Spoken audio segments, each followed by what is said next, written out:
Hey everybody, so my name's Cam, and today we're going to go ahead and walk through a home in Clyde Hill. It is under contract, but let's go take a look at it. So, it needs a lot of work. It was an inherited home, and before we go inside, fantastic location. Obviously, Clyde Hill. Even had a pool, which we will show you later. It has a great deck, and I believe that probably when it was built, it probably had some pretty breathtaking views. But time, trees, growth, they block all the views. So all the views are now blocked, so it doesn't have any views. Unfortunate. There's a couple solutions. Now this property is going to be all the way down to studs, complete rebuild. I'm saying somewhere around $300,000 if you were to do it yourself, like no GC fee. Okay, maybe less. Maybe I'm being a little bit, aggressive, but I mean this needs everything. Structural redesigns, new bathrooms, new flooring, new framing, beams, new roof, siding, paint, flooring, insulation, full electrical rewiring, full house rewiring, full HVAC, for the whole complete new system, all new plumbing throughout. I mean, everything, new insulation, new drywall, a new deck, new back patio, removing a filled-in pool. I mean, these things are not cheap. So I'm thinking $300,000, maybe more, maybe $350,000. It's going to be a lot of work. So I'm going to do the numbers at the very end, but let's go take a look. My nice little shiny truck. Okay, and then we got this nice little old school stone exterior. This is the painted white. Nice, the same thing here. Nice little walkway. Nice little cute little front yard with some trees. Love it. Great. Awesome entryway. Cool. This is what the homes were like in the 50s.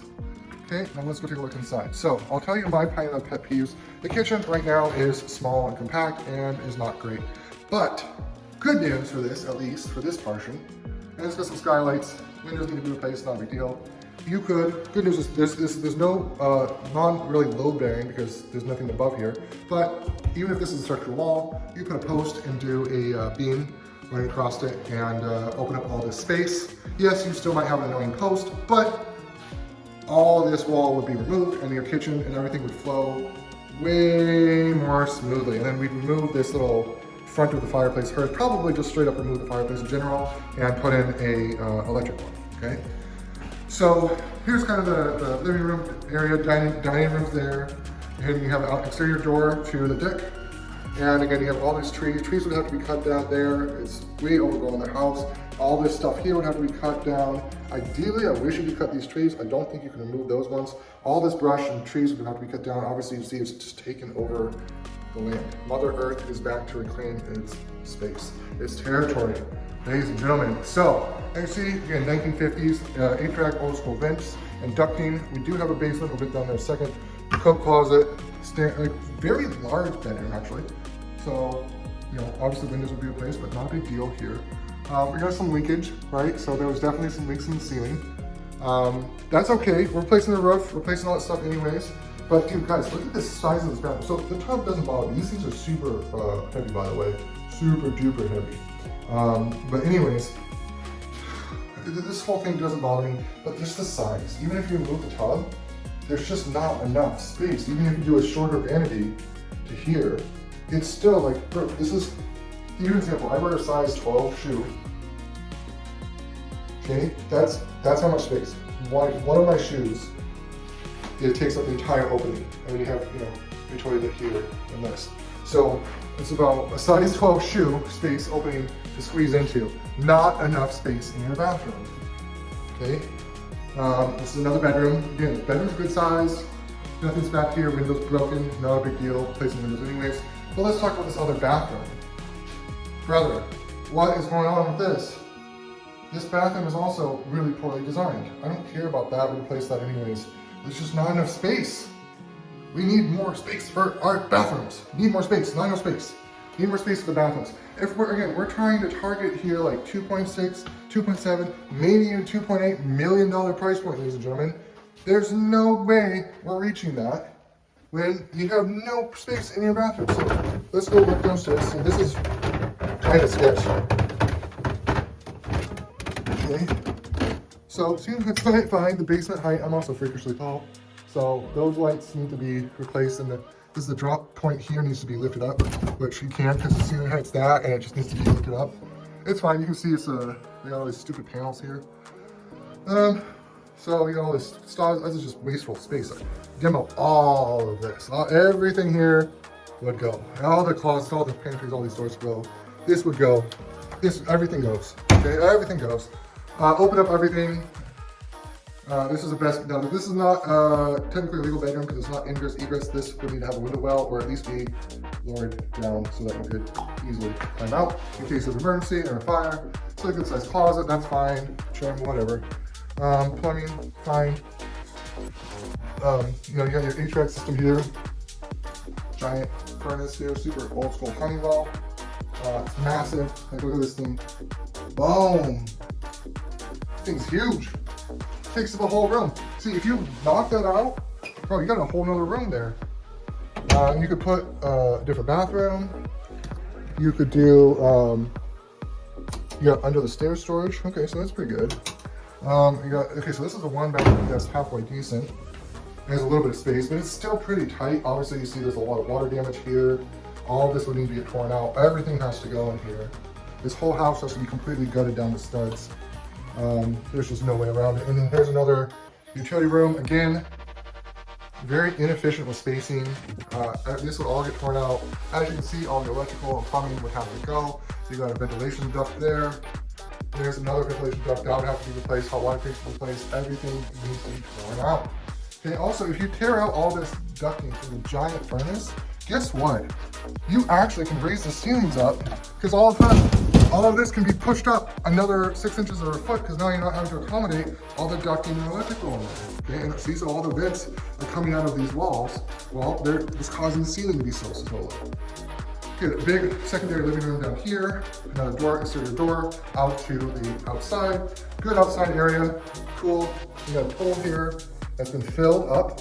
And it's a good space. The lot size is good. There's a big yard over there. So all of that is good. Again, fireplace would go. It has so much space. You could create ceiling heights. You can create more space. You do a lot of stuff here.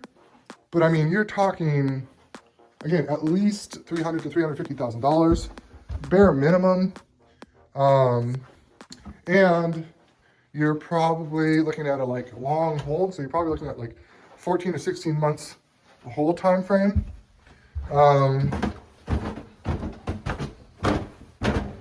Yeah. So the numbers. Let me flip this back around. All right. So here is the numbers. All right. The numbers are chandelier.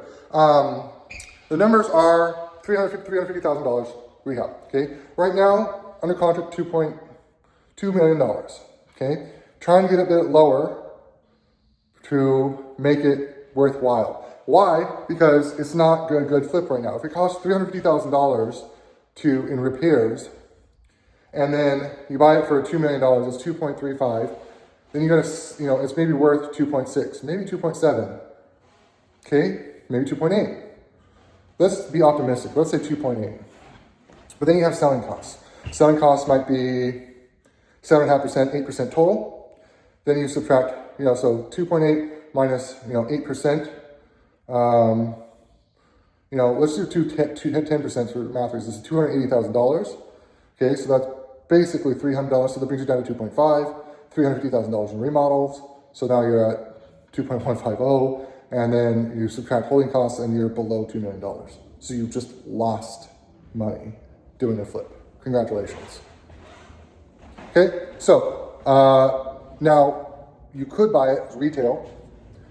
Buy it for yourself, $2 million, get a loan on it, demo the crap out of it, down the studs, a complete rebuild, put $350,000 into it, maybe $400,000 because you're gonna live in it, and then it's be worth 2.8. And then now you have a bunch of equity, so now you got, 300 grand, maybe a free equity.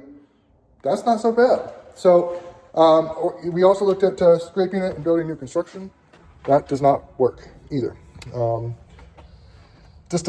The math doesn't math. So I would say the only highest and best use for this home is if a person wants to buy it to live in it themselves and, likes this home and wants to invest, like I said, at least $350,000 and then go from there. Thanks for watching. Stay tuned for another video. Let's talk about Dadu's construction timelines, permitting. So for the last, gosh, I don't even know, 5, 6, 7 years, the planning and permitting departments, especially during COVID, have been tremendously slow. How slow? Slow as molasses. Super slow. It could take a week to get our email response back. It could take a week or 2 weeks to get a subject to field inspector to come out and do an inspection on their job site. It could take a year, 12 months, 14, 16 months to get a short plat done. It could take a year or more to get a building permit. And now, instead, building permits are fast. They're so fast, they're like energy drink fast, like Red Bull fast. I was on the SDCI website portal the other day, and I made a request about a property to build a Dadu on. They responded in 10 minutes. Then they looped in the wetland specialist 10 minutes later. Then they looped in a zoning person and specialists for all sorts of zoning reviews. Okay, 10 minutes. Within 30 minutes, I had 3 people on an email chain providing me valuable information, insight, restrictions, setbacks, building requirements. In 30 minutes, my buddy got a building permit in a month. A building permit for a house. Permits are fast. So if you're looking to develop a DADU, build a home, or do some type of development, now is the time. Call me, I'll walk you through this. Let's talk about real estate investing and finding the deal. Everybody always says, hey, I want to buy and be an investor. I want to do a project. I want to buy a rental property. I want to do this. I want to do a flip. But they're not taking any actions to source deals. They're not knocking on doors. They're not sending out mailers. They're not cold calling. They're not calling expired cancels. They're not sending messages, text messages, blasts. They're not doing advertisements. They're driving people to a website. They're not doing anything. They're not even looking on like Redfin or Zillow or the MLS every day. You want to know the secret? Every day dosage of hunting for deals, trying to find your next deal. Every day. Does this say some days? No, it doesn't say some days. Does this say when I feel like it? No, it doesn't say. What does it say? It says every day. Every day, take some time, dedicate some time either in the morning or in the evening to go on Redfin, try to find deals, to talk to wholesalers, to send out some postcards, to write some letters, to go do driving for dollars. Every day, take some type of activity to go and find a project. Sourcing the deals yourself is how so much money and profit is made. You're working directly with the seller. There's no wholesale fees. There's no third parties. There's no daisy chains. You control the contract. You control the agreement. You control the pricing. Every day, go take some type of action to try to find a deal. Okay? Again, talk to wholesalers. Talk to other agents. Networking. Take some type of action every day to go and make it. So, a lot of stuff has been happening in the construction world. There's a new bill at the federal level that just passed. And let me tell you guys something. With the new bill, and there's going to be easements and restrictions in construction and permits and fees and processes and overlays, environmental studies, ECAs, and they're going to lift some of these restrictions. They're going to make it easier. They're going to make it faster. And I can already tell you that the volume of permits has decreased substantially, so much to the point where the people in the different city planning and permitting departments, specifically Seattle, SDCI, are actually barred. They're sitting at their desks, they're waiting for people to come in and ask for permits. The volume of permits is low. And I can tell you, without a shadow of doubt, the housing market and construction is about to pop off, like a bottle of champagne right behind me, okay? It is about to pop off. So, people are getting building permits in a month to 2 months. People are getting short plots in six months or less. People are getting subject to field inspections permits in 2 to 3 days. Permits have never been faster. Responses from the city planning and permitting departments have never been faster. You can get a permit for a DADU in a month or less. They've never been faster since before COVID. Now is the time. Now is the time to jump into it, ladies and gentlemen.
All right, welcome. So we are here at the Lake Stevens Farmers Market. We've got the sign behind me. I'm going to go ahead and check it out, go to the different vendors, and maybe ask them some questions.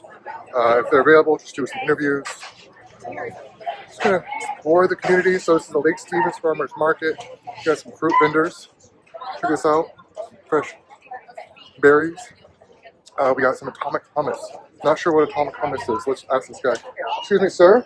What is atomic hummus? Like, what is it? How is it different than regular hummus? Atomic hummus is the brand name. Okay. I get that a lot though. Okay. So atomic hummus is the brand name. Simply, we have many different flavors. We have spicy hummus. We have sweet hummus. Okay. We have a new flavor just dropped, which is the dates honey almond. The what? Honey dates almond. Honey date almond hummus. Okay. You got lemon artichoke hummus.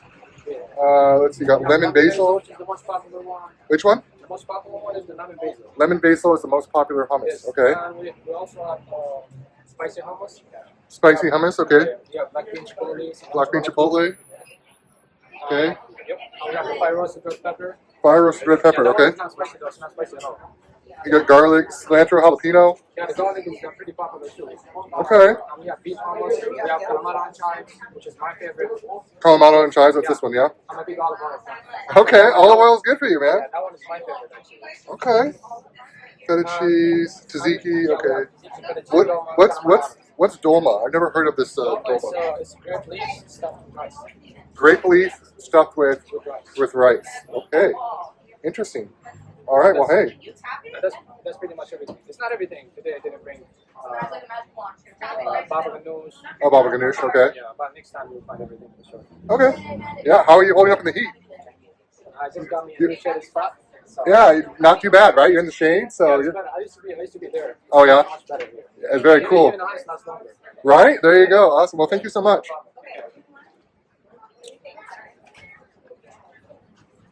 All right, so we're going to go to some other food vendors here to kind of check it out. There's a bunch of different vendors here. We got some lemonade. And we got some, I'm not sure what that is. Got some cookies. People are out and about today. It's very busy. Got a bunch of flower vendors. We're downtown Lake Stevens. There's a big park down here. They got a little globe here that they light up with fire at the nighttime. This is also where like a lot of 5Ks are done. The triathlon, which is also here, starts down here. So we got a bunch of fruit and vegetable vendors here. So it's very busy. So I'm trying not to like interrupt people too much. But let's go check out some cutting boards. Hello. Hello. So you guys, you do custom engraved cutting boards? Yep. Okay. So tell me a little bit about it. What inspired this? How did this become a business? One day I was going through my personal kitchen Okay. and I was getting rid of all my plastic. I was getting rid Got of it. my plastic utensils and cutting boards. Okay. And so I went with wood ones. And one of the brands that I got, like their little symbol was a little bee on one of their handles. Okay. And I loved the engraving and I thought how cool would it be to like have engraved items in my kitchen. And so I started engraving. Okay. So you started it yourself. Yep. Okay, for yourself. Cool. And then how did it kind of evolve into where you're at now? I was having fun with designing things and watching them come to life with the engraving. Okay. So I decided to try a pop-up market, and people seemed to like it too, and it led to me just doing some farmers markets. Awesome. So if I were to buy like a smaller size cutting board, how much do those typically run if I want a custom engraving? Yeah, our small cutting boards start at $35, and Okay. our custom designs are $5. Okay. So like if you got one that you wanted, This is considered the small one, right? this one's this is our snack trays. They're $28. Oh, what's your medium or small cutting board size then? That one. Okay. I like that it has like the edge on it so that if you are catching stuff's not rolling off. If you have juices for meat, it stays there and it's not leaking all your countertops. Yep. So that's cool. Yeah, I'll go ahead and, hold on, I'm going to flip this around. So, don't worry, I'm not going to get you. But yeah, so we got all these different cutting boards. We got the ones with the handles, the paddles. Some other things. So like ring trays. Okay. Okay. Very cool. Well, and so your large boards, custom grade, were $45 plus the $5 engraving. Is that correct? Okay. Awesome. Well, I own a business, so this might be useful for me in the future. Awesome. Thank you so much. Appreciate it. Thank you. So now we got a bunch of food vendors. We got, let's see, what do we got? We got elote. I might get one of these later. Elote, horchata. We got all these different flavors of elote. Ooh, chicken wings. I'm definitely going to be getting some of those. I do love chicken wings. Okay, they also got bubble waffles here. Cookies. What is this? Kona ice. There's some shaved ice. I don't know if they're open. Let's see. Alright, so you got Wander cookies. Oh yeah, they're the ones that took over for the cookie place. The Wander cookies is right by my gym. So I go there too much already. Let's go check out the wing spot. So let's check out the types of wings. So 5 spice wings, salt and pepper, Korean barbecue, and fish sauce. Okay. Hello. Okay, I guess the only question I don't see displayed here is how much does it cost and how many do you get? We have our regular and our large size. So this one's about 6 or 7 pieces. This one's 17, and this is our large is 12 to 13 pieces. This is 25, and you can get 2 flavors. Got it. Okay. Got it. Thank you. So I mean, they look good here. I'm gonna. Don't worry, I'm not getting you in the camera. Oh, no worries. And then we got kind of the fish sauce, Korean barbecue, salt and pepper, and 5 spice. So, thank you. All right, so we got ice cream rolls. That's kind of cool. Let's see if we can check this out. I'm gonna try to figure this out so we can record this. Hello. Hello, what flavor are you making today? What is this? It's mango ice cream roll. Mango. Yeah. Okay, ice cream roll.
Alright, so now we're going to roll it into little ice cream rolls and stuff in the cups. Let's check it out.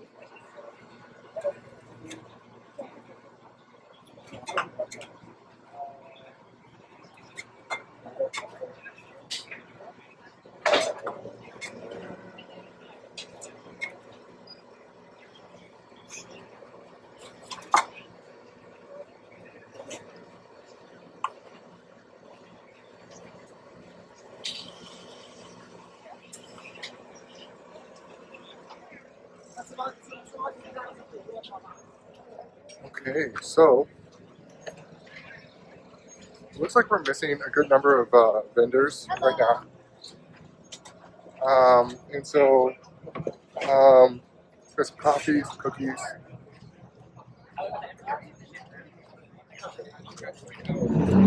It's hot out today. It's like 88 degrees, 89 degrees. So walk around. Just gonna explore. Let's go check out some other vendors. We ran 5 miles today. So trying to increase distances slowly, surely. I think next time we're gonna go for 6 or 7 miles. Then a couple weeks from now, we're gonna go for 8 or 9 miles. Trying to eventually get my way up to running a half marathon, but it takes time. I stick at probably get stuck at 8 miles for a couple weeks, 2 or 3 weeks. Not a lot of time left, so yeah. Well, let's go check out the berries now that it's not so busy. All right, so it's Hayton Farm Berries. Tell me a little bit about it.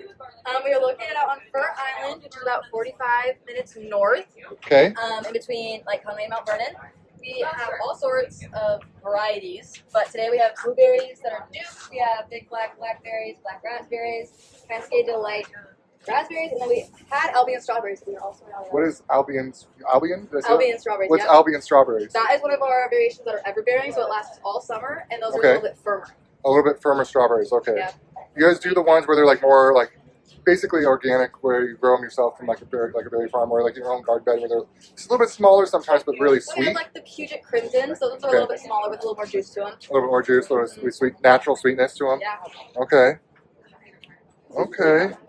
Blueberry special. What do you guys? Are you guys running any specials on blackberries or no? Not right now. We can do a mixed 8-pack for 32 Okay. with the blackberries. 8 packs is a lot. Yeah, that is a lot. That's a lot of berries. So because this is like that's a 6-pack, right? Yes. So this for example, this is the whole box is a 6-pack. So an 8-pack would be 2 of these are blackberries, but that is the only deal that we have with them today. Okay. Otherwise, 4 is 20. Ah, got it. Okay. All right. Well, that's a lot of berries. If I was making a pie, probably would make sense, but I don't know if I can eat that. I feel like they'd go bad before I eat all of them. So, all right. Well, hey, thank you so much for Yeah, of everything. course.